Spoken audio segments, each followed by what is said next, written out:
Kalau kita ingin melakukan analisis itu kan biasa pendekatannya top down analisis gitu Pak ya. Ya, Mungkin nanti kita akan bicara gambarannya secara internasional, terus kita bicara domestik dan kira-kira sektor apa nih yang bisa diperhatikan. Dan terakhir nanti mungkin kalau ada pilihan saham dari MNC Sekuritas ini bisa ya, disampaikan nih Pak Didit ya. ya. Baik, mungkin kita bisa mulai dari kondisi internasional nih Pak ya. Seperti Oke, diketahui hari ini bahkan merah hari ini semalam ya ini betul. merah nih Wall Street nih. Nah kira-kira dari internasional nih ada situasi apa nih Pak? Silakan Pak Didit. Oke, terima kasih Pak. Kalau kita lihat memang bursa Amerika Serikat dan bursa regional Asia pada umumnya hari ini nih bergerak terkoreksi ya, terlebih di bursa Hang Seng ataupun di bursa Nikkei bahkan sampai minusnya 1%. Dan memang kalau dari Amerika sendiri ini memang ada kekhawatiran di mana investor masih cenderung untuk wait and see. Yang kita ketahui bersama bahwa semalam itu sudah muncul adanya nada-nada hawkish gitu ya dari The Fed sendiri menjelang dari FOMC meeting sendiri, di mana memang The Fed ini diperkirakan ini akan menaikkan suku bunganya cenderung lebih agresif dibandingkan sebelumnya, dan ini agak terlampau lebih galak gitu ya dalam tanda kutip, di mana memang ini akan dinaikkan kurang lebih 50 basis point dari 0,5 berarti menjadi sekitar 1% untuk suku bunga dari The Fed sendiri. Yang berarti selain itu The Fed juga mau menurunkan untuk size neracanya atau size balance sheet-nya seperti itu ya, sebesar 95 US dollar per bulannya. Karena apa? Karena kalau kita ketahui bersama memang ada quantitative easing kemarin ya, dan saat ini untuk The Fed sendiri ini sudah mulai tapering dan sudah mulai untuk mengurangi jumlah uangnya di market sendiri. Jadi memang The Fed ini akan mengurangi size balance sheet-nya dengan cara untuk menjual obligasi ke pasar sendiri. Terus investor juga mencermati adanya uh, potensi untuk resesi dari Amerika Serikat sendiri yang dikarenakan adanya inverted yield curve ya. Kalau kita lihat sendiri obligasi dengan jangka pendek sekitar 5-10 tahun begitu, ini yieldnya lebih tinggi ketimbang obligasi yang jangka panjang yieldnya seperti itu. Jadi ada kekhawatiran di situ sendiri. Dan dari kalau kita melihat dari Amerika lainnya gitu ya, dari selain Amerika ada perang untuk Rusia Ukraina yang memang sebenarnya sudah mulai agak berkurang dibandingkan hari-hari sebelumnya, tapi ini memang masih untuk dijatuhi sanksi di Rusia sendiri oleh baik negara-negara Eropa, Amerika dan sekutunya seperti itu. Nah, ini mungkin adalah berita-berita atau sentimen-sentimen internasional yang memang perlu dan patut dicermati oleh para investor sekalian, karena sedikit banyak ini nanti akan mempengaruhi untuk market untuk pasar-pasar atau market di emerging market gitu ya, di negara-negara berkembang seperti Indonesia seperti itu. Dan kalau kita lihat memang kenaikan harga komoditas ini juga akan menimbulkan adanya inflasi. Kalau kita lihat memang harga minyak meskipun sudah relatif slow down, tapi dapat kita cermati juga ini agak sedikit naik, begitu pula dengan harga batu bara yang beberapa 2 hari ini terlihat naik, dan kita sedikit diuntungkan dari pergerakan kenaikan harga komoditas dunia seperti itu. Gitu, Pak.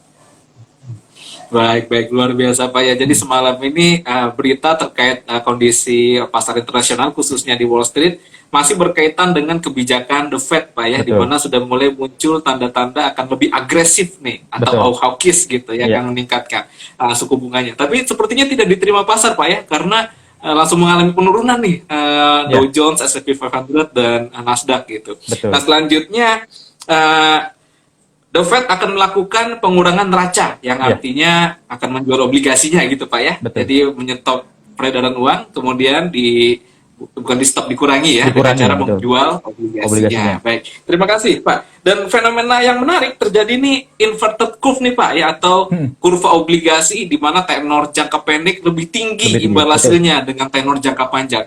Hal seperti ini pernah terjadi tahun 2019 Pak ya, di 2019, mana betul. tahun berikutnya itu langsung terjadi ini Pak, COVID-19 gitu, pandemi, dan pasar pasar saham anjlok ya di tahun Iya. itu ya. Nah, mungkin kita bisa elaborasi sedikit nih Pak terkait inverted curve nih. Kalau menurut pandangan Pak Didit ini bagaimana sih Pak kita mengantisipasinya? Silakan. Ya, kalau kalau kita lihat dengan inverted curve yield ini kan yang berarti obligasi jangka pendek ini akan lebih bukan dinikmati, sorry, akan lebih menarik gitu ya dibandingkan dengan obligasi yang cenderung jangka panjang seperti obligasi di 30 tahunan seperti itu.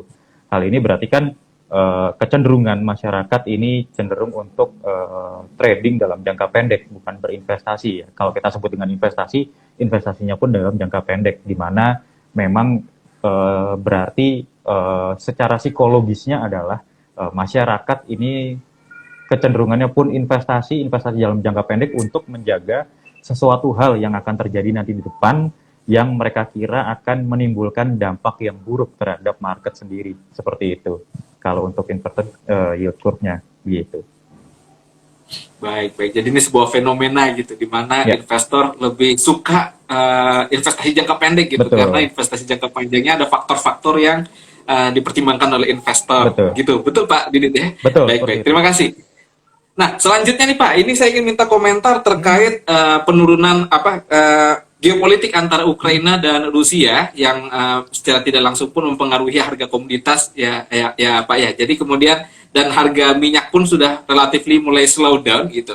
Dan kalau kita lihat rubel, mata uang Rusia ini juga udah mulai mengalami penguatan nih Pak. Ya, Jadi kalau kita bisa bilang situasi geopolitik di Ukraina ini sedikit demi sedikit mulai mengalami deskalasi atau bagaimana nih Pak dengan pengaruhnya ke harga komoditas? oke. Silakan pandangannya Pak Didit. Oke, kalau kita lihat memang sebenarnya untuk Rusia dan Ukraina Rusia ini kan sebagai salah satu produsen energi ya, baik gas maupun batu bara di Eropa sana. Dan ini juga sedikit banyak mempengaruhi akan pergerakan harga komoditas global.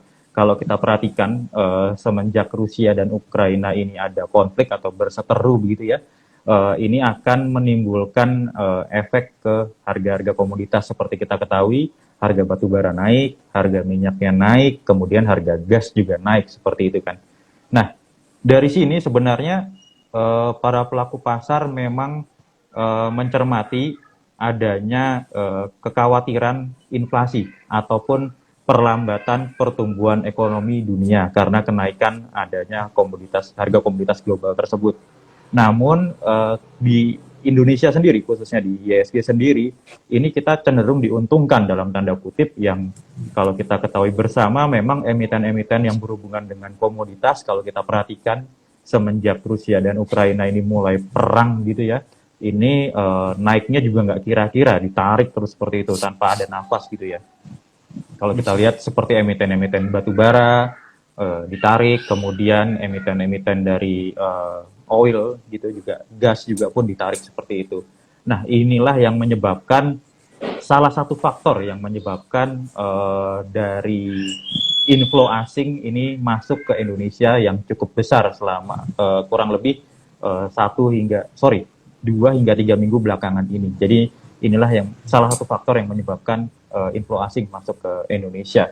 Karena memang negara kita selain salah satu pengekspor batu bara, kita juga dari gas juga ada untuk ekspornya, kemudian CPO pun kemarin sempat terangkat gitu ya, karena memang ini juga dipengaruhi oleh beberapa faktor, semisal adanya kejadian kalau nggak salah itu di India atau di mana seperti itu ya, jadi ikut mengangkat harga dari komoditas CPO sendiri, begitu Pak. Baik, baik ya. Dan selanjutnya nih Pak, mungkin berkaitan Pak ya, apakah slowdown atau penurunan harga minyak ini masih akan terus berlanjut nih Pak?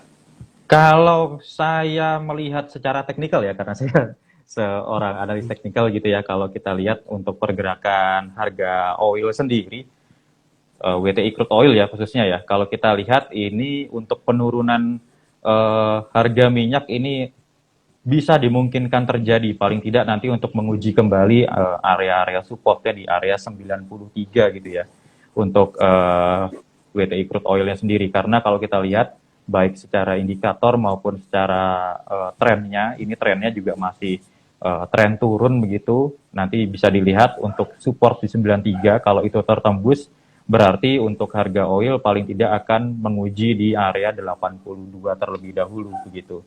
Kalau kita lihat juga indikatornya juga cukup mendukung baik dari stokastik maupun MACD-nya yang masih menunjukkan adanya fase downtrend di US oil sendiri. Pun menguat, penguatannya akan relatif terbatas, paling tidak nanti menguji di area 100 hingga ke area 102 dulu gitu. Baik, baik. Jadi kalau kita bicara secara teknikal ini ada peluang akan mengalami penurunan terlebih dahulu ya, Iya, Pak Didit ya, dengan betul. menguji area-area tersebut. Baik, terima kasih Pak Didit atas informasinya. Sekarang mungkin kita masuk ke domestik nih Pak. Hmm, Kira-kira kalau di pasar Indonesia sendiri ada sentimen apa aja sih Pak yang menyebabkan IHSG ini strong banget nih di area oke. 7141. Silakan Pak Didit. Oke, kalau kita lihat memang IHSG ini sedang mengalami pemulihan ya, di mana pada saat tahun 2020 pas lagi gencar-gencarnya COVID, kita memang turun cukup dalam ke area 3.900-an ya begitu ya. Dan dari awal April hingga hari ini IHSG pun cenderung uptrend, dan kami melihat memang semenjak COVID terjadi begitu ya, kita di Indonesia sendiri pun juga sedang memulai untuk pemulihan ekonominya sendiri, dan memang secara fundamental ekonomi dirasa Indonesia ini juga cukup solid dan terlihat di berbagai bidang dengan inflasi yang terkendali, kemudian dengan angka kasus COVID yang sudah mulai melandai begitu, dan dengan PPKM yang sudah dilonggarkan oleh pemerintah, bahkan ada kebijakan membuka pintu mudik begitu ya, dan membuka pintu perekonomian. Mall sudah mulai dibuka sampai jam 10, pintu mudik sudah dibuka dengan syarat booster begitu. Jadi kalau misalnya sudah booster ya bebas untuk mudik, kemudian kalau belum booster ya masih dengan PCR atau antigen. Nah, hal-hal seperti inilah yang akan meningkatkan atau memutar roda perekonomian kembali ke depannya. Jadi memang kami memperkirakan hal tersebut menjadi salah satu faktor. Kemudian faktor lain yang tadi telah saya katakan, masuknya inflow asing ke IHSG sendiri cukup besar begitu ya, dikarenakan memang emiten-emiten yang berhubungan dengan harga-harga komoditas dunia yang mulai rally seperti itu. Jadi kalau kami melihat ini secara teknikal pun masih berada di channel uptrendnya, meskipun kemarin sudah menyentuh resisten trendline-nya begitu ya. Jadi koreksinya pun masih koreksi yang cukup wajar untuk di pergerakan IHSG sendiri. Begitu, Pak. Baik, luar biasa ya. Jadi ini banyak sentimen positif Pak ya kalau kita Ya, bicara terkait IHSG, mulai dari ekonomi Indonesia yang mulai pulih, kemudian COVID pandemi 19 yang sudah mulai mengalami melandai. penurunan cukup Betul. signifikan ya, melandai, dan juga diperbolehkan mudik Pak ya, Iya, dan ini otomatis akan meningkatkan daya beli masyarakat karena pasca Lebaran ini daya beli masyarakat tuh meningkat gitu ya. betul, betul Nah, sekali. jadi sentimennya positif, dan ditambah lagi investor asing yang melakukan pembelian bersih nih di pasar modal kita ya, Betul. dan juga ini salah satu pendorong dari pergerakan IHSG. Nah, selanjutnya mungkin kita bicara secara teknikal nih Pak. Ya, IHSG nih Pak ya, kalau kita lihat ini sepertinya fasenya trennya sangat kuat nih Pak ya, ya. konsisten berada di atas MA5, di atas MA20, MA50. Nah, kira-kira bagaimana nih pandangan Pak Didit ya terkait teknikal IHSG? Silakan Pak. Oke, kalau secara teknikal kita melihat memang IHSG masih berada pada masih di dalam channel uptrendnya ya. Berarti hal ini masih menunjukkan adanya peluang penguatan di IHSG sendiri. Pun misalnya nanti terkoreksi, kami memperkirakan sebenarnya koreksi minimalnya sudah tercapai di kemarin di angka 7.100, 7.090 begitu ya. Dan kami masih memperkirakan apabila tembus dari level tersebut di 7.090, maka IHSG kami perkirakan akan menguji area support di 7.040 sampai 7.080. Namun demikian, kabar baiknya kalau IHSG nanti mampu break dari 7.148 atau bahkan break dari 7.150 begitu ya, karena ada Fibonacci cluster di situ, kami memperkirakan IHSG ini masih dapat menguat untuk menguji di area 7.170 hingga base case-nya di area 7.190. Dapat diperhatikan bahwa di area tersebut terdapat Fibonacci cluster juga yang cukup padat. Jadi kalau IHSG berhasil break dari 72, maka ya IHSG akan terus all time high gitu ya, dengan kecenderungan paling tidak di 7260 terlebih dahulu untuk pergerakan dari IHSG.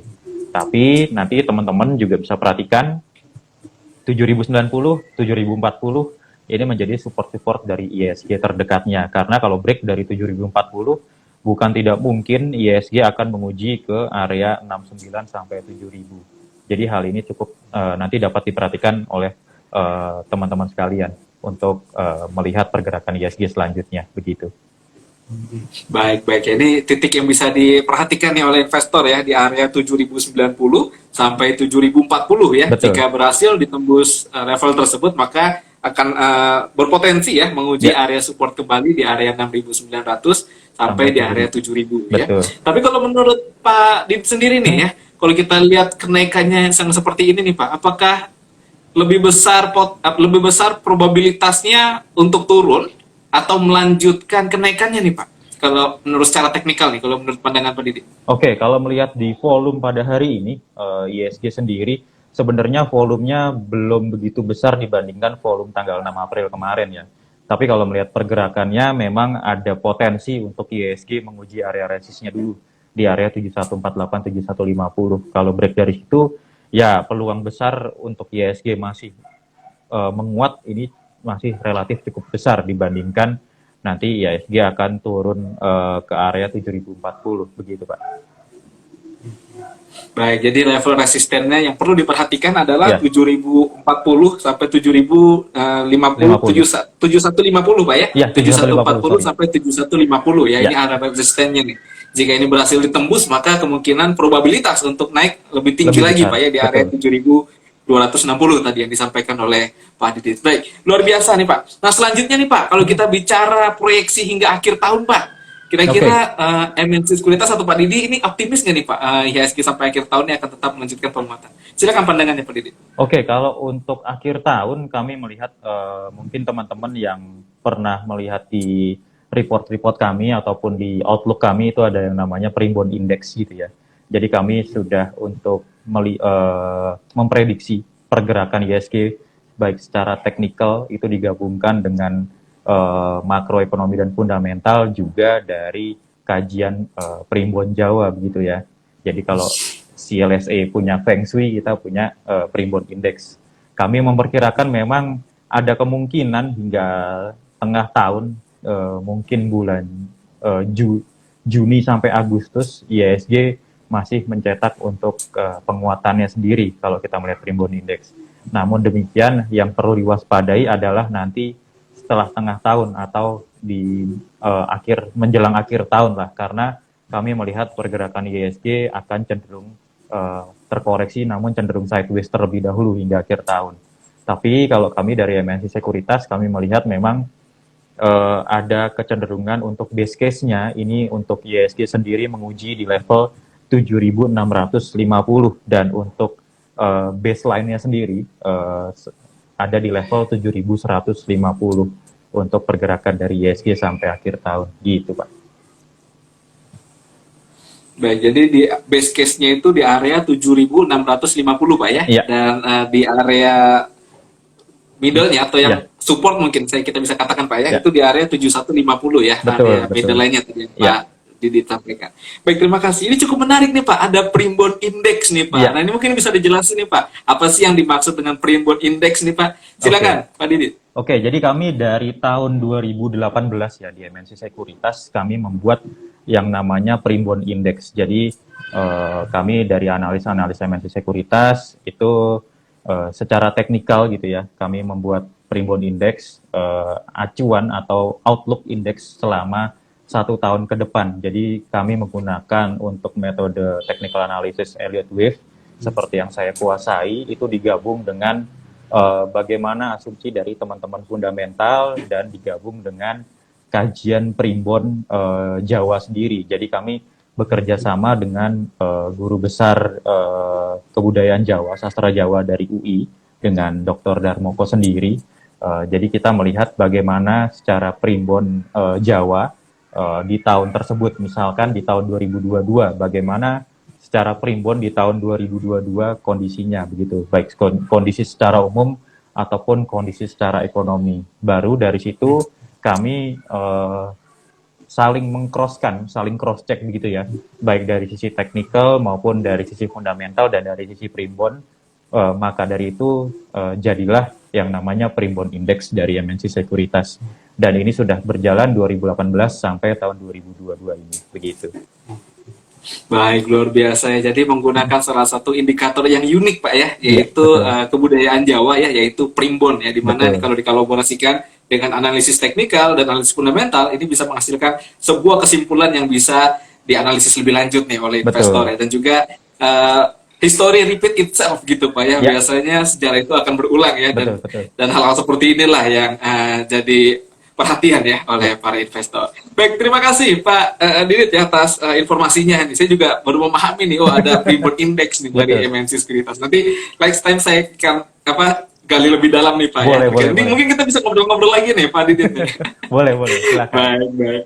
Nah, terima kasih Pak. Selanjutnya Pak, saya ingin minta komentar nih Pak. Saat ini kan di dunia sedang dia mengantisipasi inflasi Pak ya. Di Ya, Amerika Serikat sendiri inflasinya sudah sangat tinggi gitu. Bahkan di Polandia baru-baru ini dia menaikkan suku bunga sampai 100% Pak. Karena 100 basis poin gitu ya, 100 satu poin. persen. Karena level inflasinya yang tinggi. Nah, kira-kira apakah di Indonesia juga mulai dibayang-bayangi oleh inflasi nih Pak? Kalau menurut pandangan Pak Didi. Silakan Pak. Oke, kalau kita melihat di US sendiri, inflasinya itu cukup tinggi ya, kurang lebih 7%-an sekian ya, dan hampir ke 8%. Dan secara konsensus ada kemungkinan di bulan ini atau bulan depan itu menyentuh angka 8%, yang cukup tinggi. Maka dari itu, kecenderungannya kebijakan moneter The Fed ini akan diketatkan, cenderung hawkish.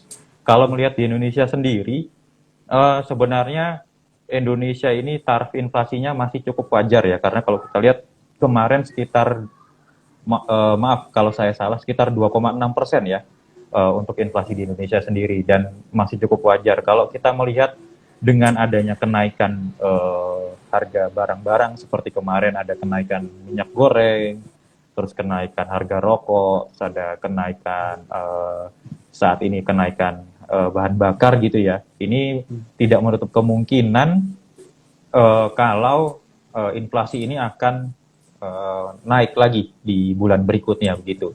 Namun demikian kalau dibarengi dengan daya beli masyarakat yang bertumbuh juga, ini kecenderungannya masih cukup baik. Yang berbahaya adalah apabila nanti inflasi tidak dibarengi dengan daya beli masyarakat yang tumbuh begitu. Nah, ini yang agak mengkhawatirkan nanti untuk kedepannya sendiri.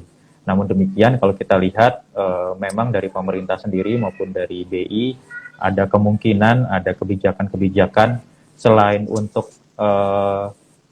bukan mempertahankan suku bunga, selain untuk mengantisipasi kenaikan suku bunga The Fed, ada kemungkinan di tengah tahun begitu ya, suku bunga BI mungkin akan naik mungkin 25 basis poin seperti itu. Baik, baik. Terima kasih Pak Didit. Jadi Ya, untuk saat ini level inflasi di Indonesia masih dalam situasi yang relatif aman gitu Pak, ya, ya, karena masih berkisar di antara 2% sekian gitu. ya, Dan ditambah lagi yang harus diperhatikan adalah daya beli dari masyarakat. Oleh sebab itu beberapa waktu ini pemerintah melakukan banyak sekali stimulus-stimulus Pak ya, betul. BLT gitu, kemudian dana untuk masyarakat gitu yang penghasilannya di Di di bawah bawah 3 level juta. tertentu ya, Ya, di bawah 3 juta betul Pak ya, ya, dan juga ada subsidi minyak goreng gitu ya, dan juga betul. banyak sekali stimulus. Jadi ini tujuannya adalah supaya menjaga daya beli Inflasi, masyarakat betul. itu tetap ya stabil ya, sehingga Betul. inflasinya bisa terkendali ya. Baik, terima kasih Pak Didit atas komentarnya. Selanjutnya kita bicara sektoral nih Pak ya. Ya, Jadi di tengah IHSG yang mengalami kenaikan seperti ini, kira-kira kalau dari sudut pandang sektoral apa aja sih Pak highlight yang bisa diperhatikan? Silakan Pak oke. Didit. Kalau kita melihat dari kenaikan ISG ini terutama didorong dari sektor energi ya, karena memang harga-harga komoditas dunia yang naik ini mendorong adanya pergerakan harga yang cenderung naik di emiten-emiten berbasis energi. Kalau yang kita lihat didorong oleh penguatan dari IDX Energy sendiri, kita bisa lihat juga menjelang bulan Ramadan ini ada kemungkinan nanti di sektor-sektor consumer gitu ya, consumer maupun sektor retail ini cukup menarik untuk diperhatikan. Jadi kalau dari sektor energi sendiri ini memang cenderung seasonal gitu ya, cenderung musiman karena memang dipengaruhi oleh pergerakan dari harga komoditas dunia. Namun biasanya menjelang bulan Ramadan atau pas di bulan Ramadan begitu ya, sektor-sektor yang dapat diperhatikan oleh teman-teman sendiri ini ada poultry, ada consumer, terus ada sektor retail ini yang ada kemungkinan ya untuk diuntungkan menjelang bulan Ramadan ini atau memasuki bulan Ramadan. Karena kalau kita lihat memang masyarakat itu cenderung belanja gitu ya di bulan Ramadan. Jadi dari sisi konsumsinya naik, dari sisi konsumernya naik, dari sisi retailnya juga naik penjualannya, kemudian dari sisi poultry atau ayam-ayamannya pun juga naik gitu, Pak. Baik, luar biasa. Jadi ada beberapa sektor yang bisa diperhatikan ya, Ya, menjelang atau di saat Ramadan seperti ini. Ada consumer, ada poultry, dan ada retail ya. Ditambah betul. lagi Lebaran sekarang ini sudah boleh mudik, Pak. Ini Nah, itu dia. otomatis THR-nya keluar gitu ya, dibelanjakan masuk jadi ekonomi gitu. Betul, Karena jadi muter tahun terus. kemarin dan tahun sebelumnya tuh THR-nya nggak dibelanjain kemana-mana gitu.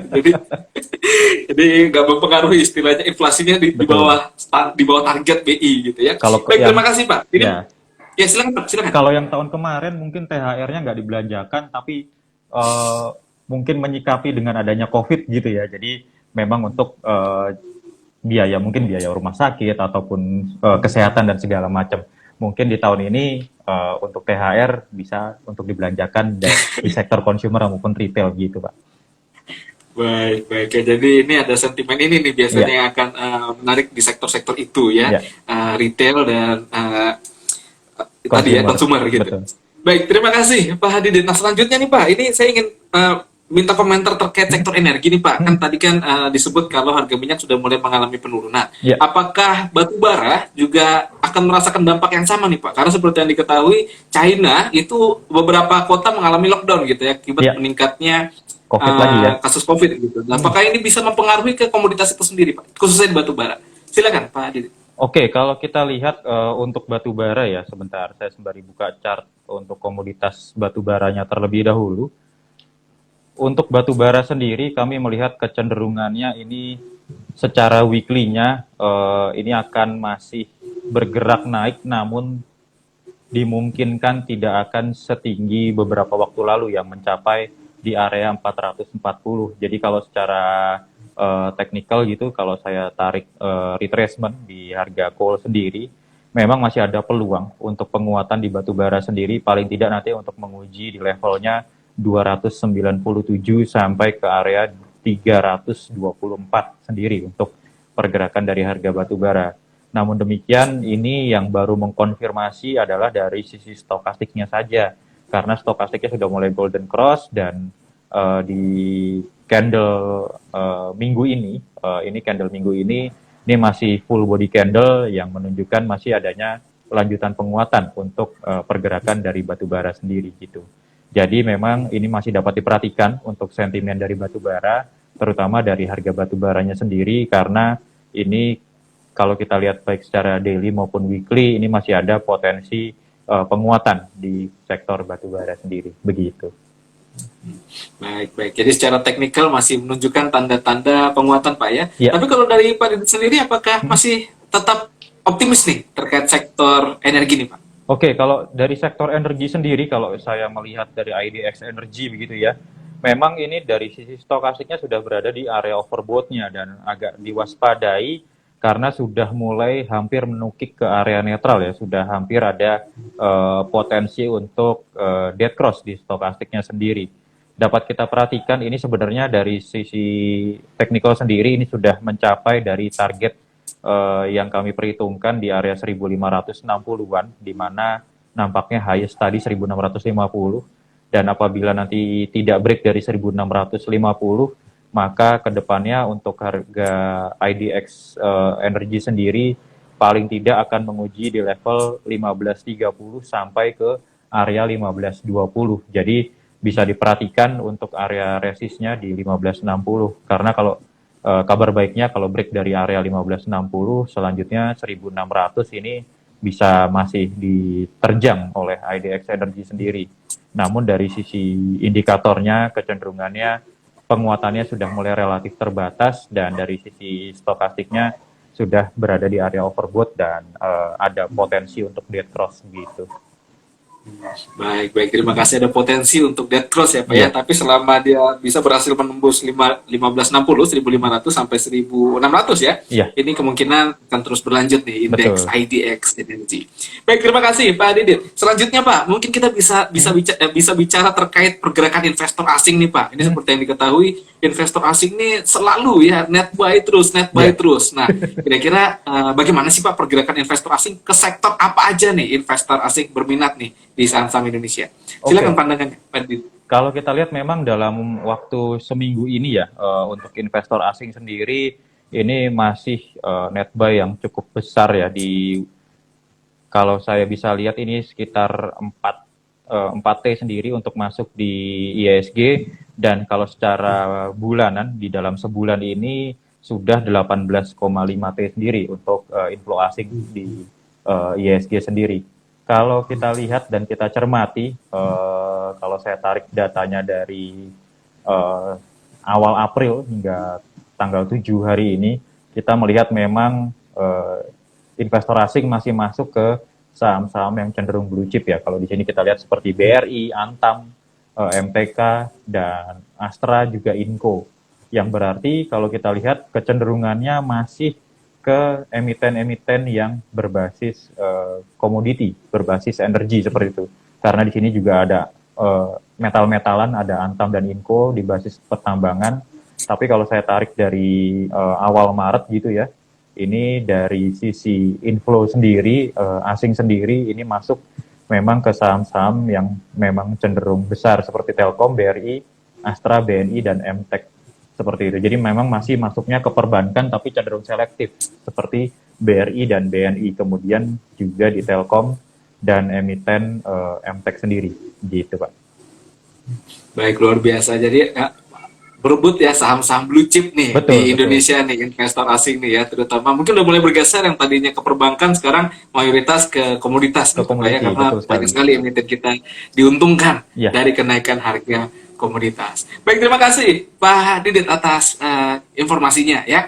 Jika Bapak dan Ibu ada yang mau bertanya, bisa ya masukkan pertanyaannya nanti setelah kita masuk ke dalam kolom Q&A. Ini karena kebetulan narasumber kita nih technical analis ya dari MNC Sekuritas. Jadi pasti masukannya bisa jadi ini apa namanya informasi penting ya untuk investor. Baik Pak, sekarang kita masuk ke segmen terakhir nih Pak. ya, Kira-kira saham-saham apa sih yang bisa diperhatikan oleh investor untuk oke, beberapa waktu ini Pak? Silakan Pak oke. Didi. Oke, untuk saham-saham yang dapat dicermati oleh para pelaku pasar ataupun investor, dapat kita lihat ini seperti saham-saham dari retail ya, seperti ada S Hardware atau SS. Ini dengan nanti targetnya kalau mampu break dari 1120, maka akan menguji di area 1160 sampai 1200. Kemudian dari ini cukup menarik sebenarnya, ada dari RALS gitu atau Ramayana. Ramayana ini bisa digunakan untuk buy on weakness karena kalau kita lihat memang fasenya masih fase downtrend, namun kami perkirakan downtrendnya pun sudah relatif terbatas gitu. Paling tidak nanti untuk menguji di area 660 sampai ke area 710. Nanti targetnya bisa di area resist 785 sampai ke area 805 begitu ya. Kemudian ada dari sektor plantation ini yang cukup menarik, baru bergerak tadi nih dan cukup tinggi pergerakannya plus 12,5%. Ini ada Gisco ya atau Gosco Plantation. Kalau kami memperkirakan untuk Gosco Plantation sendiri, ini nanti terdekatnya akan menguji 166 dan 166 sampai 171 kalau bisa break dari 171 sebagai resist. Selanjutnya Gosco sendiri ini berpotensi untuk menguji 186 sampai ke area 190. Namun demikian tetap dijaga area 136 sebagai area support dari Gosco sendiri. Kemudian ada lagi emiten yang untuk speculation buy, ini ada dari Friend gitu ya, yang hari ini menguat 6,5%. Ini cukup menarik untuk Friend sendiri apabila nanti mampu break dari area 8283. Selanjutnya Friend akan menguji di level 88. Dan kalau teman-teman yang suka untuk high risk gitu ya, ini cenderungannya memang saham-saham yang lagi hype di baik forum-forum saham maupun di teman-teman investor yang lain. Ini ada Bumi begitu, Bumi dan kemudian ada Dewa. Ini pasti teman-teman juga mengamati kedua saham ini ya. Plus ada emiten dari energi sendiri, INRG. Nah, ini bisa dijadikan sebagai trading buy, namun demikian tetap perhatikan karena ini high risk untuk ketiga saham ini, baik bumi, dewa maupun energi begitu. Baik, ini yang tiga terakhir cukup menarik ini Pak, karena ini merupakan saham-saham konglomerasi gitu Pak Iya ya, betul, dan ini level spekulasinya tinggi karena volatilitasnya ini betul. bisa bikin deg-degan gitu ya, Iya, gorengan gitu bisa istilahnya, senam jadi jantung sedikit volatilitas. lah Pak. Jadi sering-sering cek tekanan darah ini Iya dengan tiga betul. saham ini. Baik, nah saya mau minta komentar nih Pak. Ya, Kira-kira dari konglomerasi ini ada cerita apa ini Pak? Atau ada informasi apa ini Pak? Kok satu grup bisa mengalami kenaikan yang cukup tinggi nih beberapa waktu ini? mungkin kalau dari sisi cerita, saya cuma bisa berbicara mungkin dipengaruhi oleh komoditas sendiri ya. Namun demikian kalau kita bicara teknikal, memang setelah saya melihat untuk pergerakan misalnya dari saham bumi begitu ya, dari saham bumi sendiri memang pergerakannya nampaknya ini masih cenderung uptrend, terlebih apabila nanti mampu break dari area 66 sendiri. Kalau break dari 66, kita melihat ada beberapa gap yang secara teoritis kan gap harus diisi begitu ya. Yang secara teoritis gap yang harus diisi yakni di area 70 hingga di area berapa ini? Di area 75. Jadi memang pergerakannya agak cukup menarik gitu ya untuk saham bumi sendiri. Bahkan kalau secara teknikal dari sisi MACD ini masih ada peluang penguatan di bumi sendiri. Tapi harap diingat ini high risk untuk pergerakan dari saham bumi sendiri. Jadi tetap diatur dari money manajemennya, kita juga melihat dari sisi volumenya, kita juga melihat dari support dan tetap dijaga supportnya ketat. Karena kalau break dari support dimungkinkan bisa kembali lagi nggak ke level 50 begitu kan. Ini malah akan menjadi apa namanya bumerang bagi teman-teman sendiri begitu. Jadi tetap money management dan stop loss-nya diperhatikan dengan ketat begitu. Baik, baik. Terima kasih Pak Didit ya. Nah, jadi ada beberapa saham yang bisa diperhatikan oleh investor. Yang pertama ada S Hardware tadi ya, kemudian Betul. ada RALS, kemudian ada Ghostco, dan ada Friend ya. Ya, Kemudian yang berikutnya ini masuk dalam level spekulasi, artinya betul. resikonya sangat tinggi. Ada Bumi, Dewa, dan ENRG ya. Ya. Jadi silakan jika Bapak dan Ibu menginginkan rekomendasi yang rutin setiap harinya, ini dari MNC Sekuritas selalu ya memberikan update terkait saham-saham yang bisa dipantau ya atau bisa dianalisis nih oleh Betul. investor. Jadi yang belum membuka atau belum memiliki rekening efek, silakan ya bergabung dengan MNC Sekuritas. Baik, terima kasih Pak Didit, Ya. informasi yang sangat luar biasa. Sekarang kita masuk sesi tanya jawab. Jika ada yang mau bertanya, silakan masukkan pertanyaannya ke kolom chat atau ke kolom Q&A agar bisa dibahas bersama oleh narasumber kita. Silakan. Ini ada beberapa pertanyaan yang masuk dari kolom Q&A. Nah, ini pertanyaan dari Dedi Syaifuddin terkait kurs rupiah ya. Kalau misalnya kurs rupiah jatuh gitu, kira-kira apa sih pengaruhnya ke IHSG, ke pasar saham? Silakan Pak Didit. Oke, kalau rupiah jatuh sebenarnya ini nanti pengaruhnya terhadap eh, emiten-emiten yang istilahnya melakukan atau laporan keuangannya menggunakan dolar gitu ya. Jadi kalau misalnya kurs rupiah jatuh dan dolar terangkat ya berarti kinerja emiten-emiten yang masuk dalam dolar ini relatif cukup sulit. Dalam artian misal seperti Kalbe Farma itu kan bahan bakunya masih impor. Yang impor berarti dalam dolar. Ketika dolar naik dan rupiah jatuh, berarti ini akan memakan ongkos yang lebih mahal ketimbang pada saat kurs kita yang lebih baik seperti itu. Jadi perlu diperhatikan emiten-emiten yang memang nanti laporannya ataupun cost-nya itu dalam dolar gitu. Jadi bisa dilihat nanti kinerjanya seperti apa begitu. Baik, jadi ini berpengaruh terhadap pendapatan perusahaan gitu. Kalau Iya, biaya materialnya dalam dolar tuh dia pasti akan berkurang ya. betul. Nah, mungkin bisa berlanjut nih Pak, pertanyaannya nih Pak. Kalau misalnya secara teknikal nih, pergerakan rupiah sendiri seperti apa Pak? Apakah kita masih dalam fase yang kuat atau bullish atau bagaimana? Silakan pandangannya Pak Hadi. Oke, kalau kita melihat untuk pergerakan secara teknikal dari USD IDR gitu ya, sebenarnya ini masih berada dalam atau di atas support trend lainnya ya. Jadi memang masih cukup terjaga begitu. Pun nanti misalnya terkoreksi, kalau kita lihat sebentar sembari saya cek dulu. Ini koreksinya sudah mengenai di tanggal 28 Maret sebenarnya koreksinya ini sudah mengenai di Fibo retrace 78,6. Jadi memang ada peluang untuk penguatan ya untuk USD IDR sendiri, paling enggak pun melemah nanti ke area 14.337-an sampai ke area 413.16 untuk pergerakannya begitu. Baik. Jadi ada peluang mengalami penguatan Pak ya. Dan juga level supportnya sudah pernah tembus tadi tanggal 28. Baik, terima kasih Pak Didit. Selanjutnya, jika ada yang mau bertanya silahkan ya masukkan pertanyaannya ke kolom chat atau ke kolom Q&A. Nah, ini pertanyaannya cukup representatif saya mungkin ya. Jadi kalau kita sebagai investor itu kan mencari saham-saham yang aman gitu ya. Pada kira-kira kalau bicara terkait ini bagaimana pandangan? Saya Rudi Setiawan, investor baru, mau tanya kira-kira saham yang aman untuk saat ini apa yang bisa diperhatikan? Silakan pandangannya Pak Didi.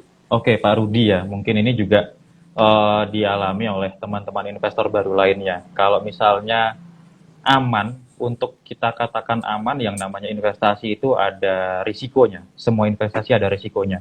Tinggal bagaimana kita nanti menakar baik risiko ataupun rewardnya sendiri, seperti itu ya. Kalau untuk yang aman, orang bisa katakan ya beli aja saham-saham blue chip atau saham-saham di LQ45 yang relatif aman seperti itu. Namun demikian kalau kita lihat saham-saham blue chip pun seperti Unilever yang mengalami fase downtrend cukup akut ya kemarin dan sempat terjadi sedikit keributan di investor para pelaku pasar gitu. Cenderung aman atau tidak, kita harus melihat dari sisi kinerja perusahaannya. Bagaimana kinerjanya saat ini, prospek ke depannya seperti apa, kita juga harus rajin membaca seperti itu. Yang kebanyakan terjadi adalah kurangnya untuk menganalisa. Kita harus bisa menganalisa secara pribadi. Misal ketika saya mau membeli saham A begitu, kita harus menganalisa baik secara mau secara fundamental boleh, mau secara teknikal juga boleh. Jadi kita analisa apakah saya masuk di harga sekian atau kinerjanya ini bagus atau prospek ke depannya usahanya juga bagus. Ini kita harus mempelajari juga. Jadi dalam berinvestasi selain kita tahu nama sahamnya, kita juga harus mengenal perusahaannya seperti apa begitu, mengenal produknya seperti apa, mengenal bisnisnya seperti apa. Karena untuk investasi saham secara tidak langsung kita juga berinvestasi dalam bisnis mereka. Kan begitu. Sekarang yang diminati adalah misalnya dari sektor teknologi. Ya kita pelajari sektor teknologi seperti apa, emiten-emiten teknologi kedepannya kinerjanya seperti apa, seperti itu kan. Jadi misal DMMX atau MTDL atau misalnya Buka atau misalnya yang besok Goto, gitu. Kita bisa perhatikan bagaimana kinerja dari masing-masing perusahaan dan prospeknya seperti apa. Apakah ini bisa berjalan lebih jauh atau bisa stabil gitu ya, atau bisnisnya sudah sunset. Jangan sampai nanti kita memilih saham yang bisnisnya sudah sunset gitu. Jadi ya kita cenderung untuk mendapatkan dividennya aja kan gitu kan. Itu dividen itu kan dalam tanda kutip bonus gitu ya. Yang kita cari adalah keuntungan di investasi seperti itu. Siapa juga yang mau nyari rugi kan seperti itu. Gitu Pak. Baik. Ya. Jadi kalau kita bicara tentang resiko gitu, setiap instrumen investasi pasti ada resikonya Pak ya. Betul. Jadi tugas kita sebagai investor itu adalah bukan menjauhi resiko itu, tapi mengelola ya dengan cara memperbanyak pengetahuan kita yang sudah disampaikan oleh Pak Didit, sangat luar biasa ya. Baik, terima kasih. Semoga terjawab pertanyaannya ya. Nah, ini mungkin pertanyaan terakhir nih Pak dari saya nih Pak, karena waktu sudah hampir menunjukkan pukul 18 WITA ya. Waktu bagian tengah nih di Kalimantan Timur. Nah, pertanyaannya nih Pak, mungkin kira-kira apa yang bisa disikapi ya oleh investor, apa yang bisa diperhatikan oleh investor nih Pak menyikapi pergerakan IHSG saat ini? Apakah kita wait and see ataukah kita sudah boleh melakukan akumulasi nih Pak di waktu-waktu seperti ini? Silakan pandangannya Pak Didi. Oke, kalau kita lihat secara teknikal, selama memang trennya belum patah begitu ya, kita masih bisa akumulasi ataupun kita bisa paling tidak nanti trading dalam jangka pendek sampai menengah terlebih dahulu. Karena kita melihat ini trennya juga masih bagus dan trennya juga belum patah, masih berada di channel uptrendnya, support juga masih terjaga. Jadi nanti teman-teman bisa melihat untuk pergerakan indeksnya, kemudian kita nggak beli indeks ya, tapi kita membeli emiten-emiten di dalam indeksnya. Selain kita memperhatikan untuk pergerakan indeks, kita juga harus memperhatikan satu persatu saham-saham jagoan kita, saham-saham pilihan kita gitu ya. Misalnya di bulan Ramadan, ya berarti yang dipengaruhi apa? Yang dipengaruhi adalah emiten-emiten di sektor ABC seperti itu. Misalnya harga coal lagi naik, berarti yang dipengaruhi adalah emiten-emiten yang berbasis tambang coal. Misalnya harga nikel atau harga metal itu naik, ya kita mencari emiten-emiten yang berbasis metal. Begitu pula misalnya dengan harga gas ataupun harga minyak yang naik seperti itu. Kita juga harus, ya kita istilahnya pintar-pintar mencermati perkembangan, baik perkembangan dari global maupun perkembangan domestik. Selain kita juga melihat pergerakan ISG ataupun pergerakan emiten-emiten yang kita jagokan seperti itu. Baik, luar biasa. Kita berikan apresiasi dan applause yang luar biasa kepada Pak Didit ya, karena sudah bersedia nih memberikan ilmu-ilmunya kepada kita semua. Saya yakin diskusi kita hari ini bisa bermanfaat ya, Ya. menambah wawasan kepada seluruh investor, Bapak dan Ibu audiens hari ini. Kita berikan apresiasi, terima kasih Pak Didit. Ya.